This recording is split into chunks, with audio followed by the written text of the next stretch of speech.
Hey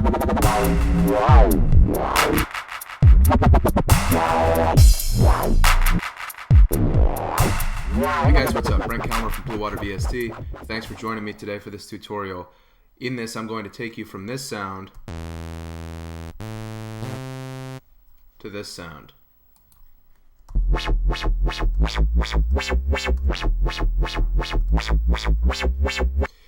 Now this is a dubstep preset that I built inside Zebra 2, and before I go any further, I'd like to thank Jonathan, who posted a comment on the Ableton analog video, for coming up with this idea. I had been thinking about it, but thanks for the kick in the pants. So, in brief, here's what we're going to do to build this preset. We're going to start off by setting up an oscillator. Believe it or not, this is a single oscillator sound. Then we are going to adjust our envelope settings. We're going to come down here and do some global tweaks on the global controls. Then we will follow up by adding really what is the magic in this sound, which is a comb filter. And the comb filter really is more than a filter. It's really a sound generation module, especially in Zebra, where it has a whole lot of features that that take it out of the realm of being strictly a filter and put it more in the kind of sonic Pandora's box category. Following that, we will add a bandpass filter, which is going to receive our LFO modulation and create the wobble that we all love so much. And then we'll be off to the races. Oh, and then one other thing what we're going to do is, at the end, assign all of these, or some of these parameters, to these XY controls, which makes them more accessible and makes this preset a whole lot of fun to use, play with, and to automate if you're using Ableton or any of the other hosts that allow you to automate. So stick with me. This is going to be a lot of fun. So let's get our oscillator set up. When we load Zebra's initialize patch, a single oscillator will load along with an LFO, and the reason the LFO loads automatically is to control the vibrato, just in case you were wondering. But we want to change this to a square wave. Now, if we come down here and click on oscillator 1 in this lower section of tabs, we see in the middle that we have a display of the waveform. But not only is there a single waveform, there are in fact 16 separate waveforms. So we click and drag left or right. In this case, they're all sawtooth waves, so there's no variation. But if we come over here and click on the oscillator module preset tab, click on default, it will bring up a whole host of oscillator module presets. And each one of these is in fact 16 different waves. You're not just loading a single wave with these oscillators. You have access to 16 different waves, and in fact subtle variations between those waves as well. So let's click on this saw to pulse module preset. I'm going to close this out, and as I scroll through this, you'll see that the waves kind of morph between a sawtooth into a square and then into a very thin pulse wave by the end. And also you can come up here to oscillator 1 and use this knob to move through the waves as well. You'll notice that when you use the knob, you actually get these subtle variations between the 16 discrete waves. For our purposes, let's use the square wave, which I believe is wave 5. And now when we hear, we have more of that hollow square wave tone. And for voices, we do want single. We want a single voice here because this is, once we add the comb filter in, we're going to create a lot of sonic chaos. And a single voice is really all we need to get things going. In fact, we don't want to add in too many because then it just becomes unmanageable. So now we have our wave set up. It's a single oscillator with a square wave. Let's come over here to our envelope and make sure our settings are right. We want a fast attack, which is what we have. Decay, it's about 12 o'clock, that's good. Let's kick the sustain all the way up and drop the release down to basically nothing. Now let's come down to global. And I like to have kind of a bendy sound for this preset. So in voice mode, I want to select legato so I can move between these notes and have that kind of glide effect. Voices, again, we want to select few just because we're using a single voice. It doesn't really matter, I think, what we select here, but select few just for the sake of making sure. And as you hear, as I'm pressing the keys, it's moving between them, but there's really no glide. So we need to come over here to glide, and notice that we have our range set. This determines the range that the glide will occur in. And as we start to turn this up, you'll hear the bend start to come in.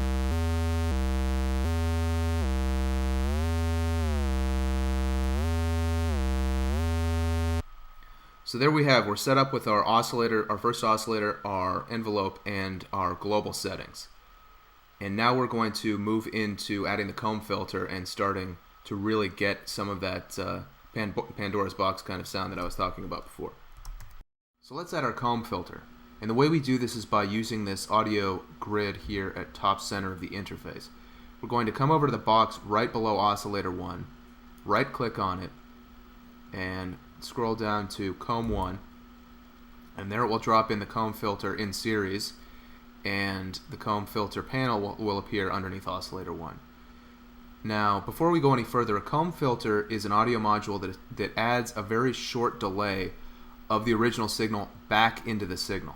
And the result is a lot of phase cancellation, metallic, inharmonic content, and all sorts of wackiness. When you first load it, however, you're not going to get any sound out of it because the input is turned down to 0. So we'll come to input, turn this all the way up to 100. And now we hear our original sound is intact. It hasn't been changed at all by the filter. So let's come over to feedback, click on this, and push it up to about 36.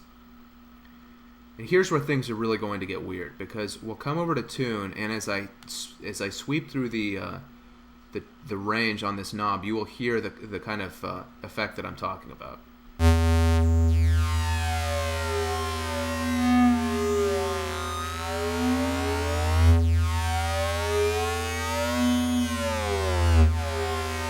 So this is serious business, as you can hear. Now, a lot of metallic, very sharp sound, so we want to be careful with this, because if left to its own devices, it can get pretty chaotic. I'm going to come over here to detune to add a little bit of width and pull this down to about 20. And now we're getting to the kind of raw inharmonic content that we're going to use for the wobble. Our next step will be to put on a bandpass filter that will help rein in some of this chaos and create the wobble that we're looking for. So let's add our bandpass filter now. And what this is going to help us to do is add the wobble, first of all, but also to restrain some of the sonic chaos that's coming out of the comb filter. Same drill as before. Come over here to this box underneath comb 1, right click, and select VCF1. It drops the filter in our signal path and puts the panel over here.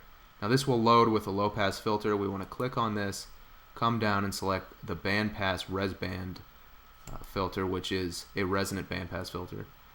And that's only going to let through the frequencies that are within the band that is selected. I'll kick up the resonance a little bit.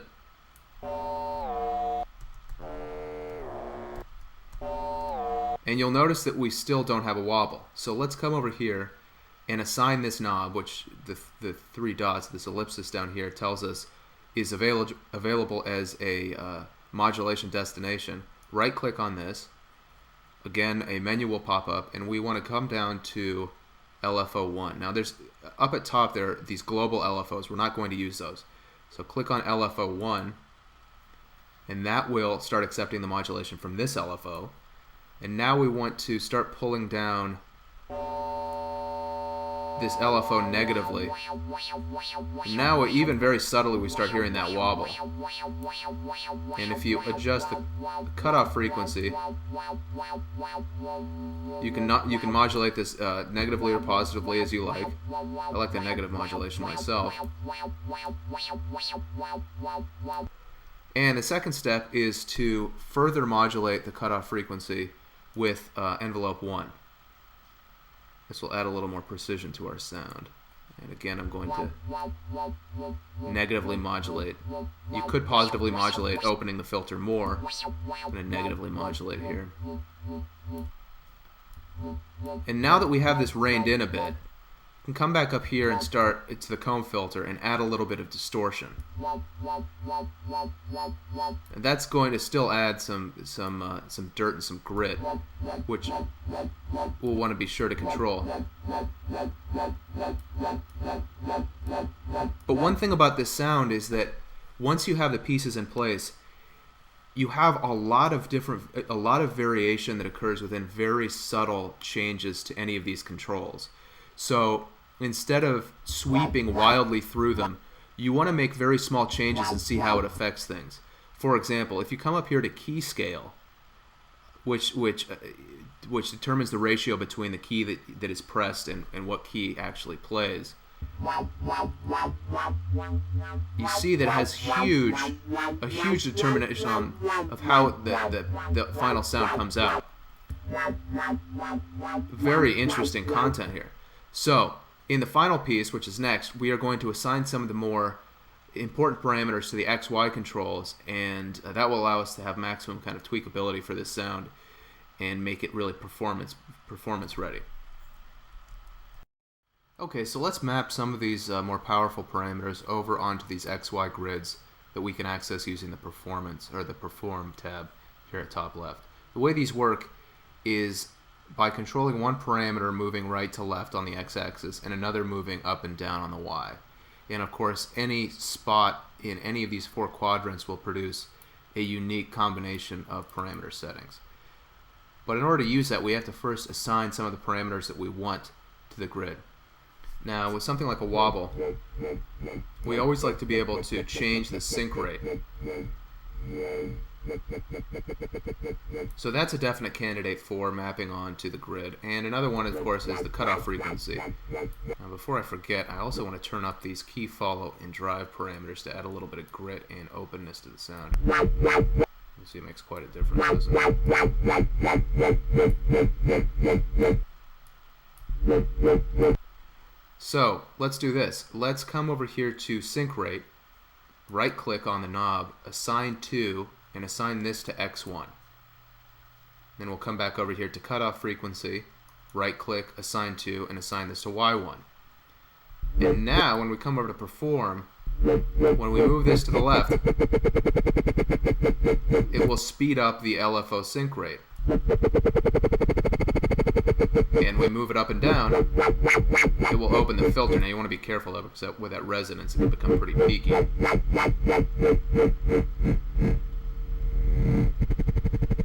Listen to that. So now we have our first XY grid set up. There are two other parameters that are very powerful that we can map onto this XY2 grid are in the comb filter, and those are tune and feedback. And as we discovered earlier, both of these have radical effect on the sound. So let's assign tune to X2, feedback to Y2, come back over, same drill. In this case, this is where the rubber really hits the road, as much as I hate that expression. This is where you're going to start finding these pockets of harmonic and inharmonic content. And if you move through them, you can create some really interesting rhythmic textures and just wild out there sounds.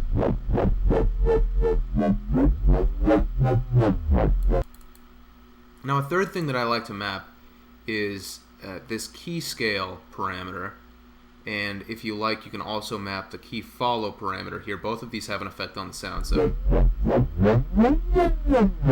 at 100, we have a certain sound. We push it past that or bring it below. Could be good for a transition effect. So let's take that, map that onto X3. We'll take key follow, map that onto Y3. We'll come back over here.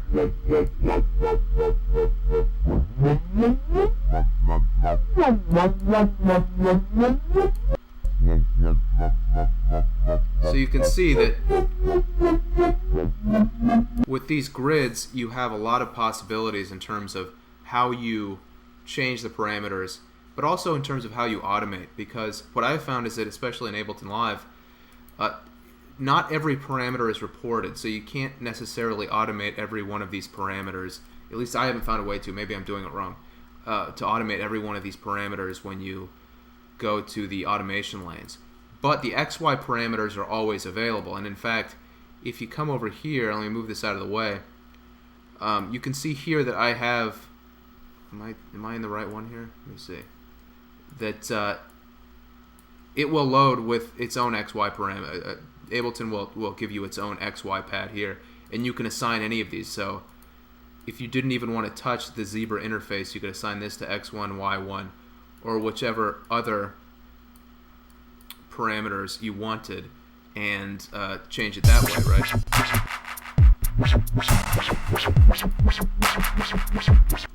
In any case, thanks for sticking with me through this, guys. I think this is a really exciting way to use Zebra. I hope this has been enlightening to you, and I hope you've discovered some of the power that this soft synth has to offer. I think Urs Heckman, who is the designer behind Zebra, is really a very, very talented, brilliant guy, and I think anyone who's interested in this kind of stuff should check out Zebra too.